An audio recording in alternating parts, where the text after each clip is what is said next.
ഗുരുവായൂർ മമ്മിയൂർ മഹാദേവ ക്ഷേത്രത്തിൽ മത്തവിലാസം കൂത്തോടെ ശിവരാത്രി മഹോത്സവത്തിന് തുടക്കമായി.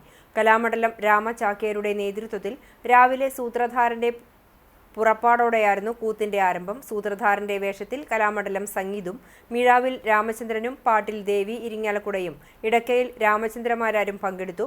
വെള്ളിയാഴ്ച മുതൽ ക്ഷേത്രത്തിന് പുറത്ത് നടരാജ മണ്ഡപത്തിൽ ഭക്തിപ്രഭാഷണം, അഷ്ടപതി കച്ചേരി, കേരള കലാമണ്ഡലം അവതരിപ്പിക്കുന്ന കിരാതം, കഥകളി എന്നിവ അരങ്ങേറും.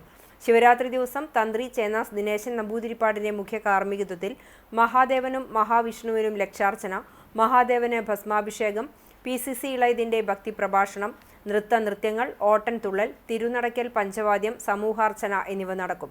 രാത്രി ഗുരുവായൂർ ക്ഷേത്ര കലാനിലയത്തിന്റെ ബാണയുദ്ധം, കൃഷ്ണനാട്ടം കളിയും ഉണ്ടാകും.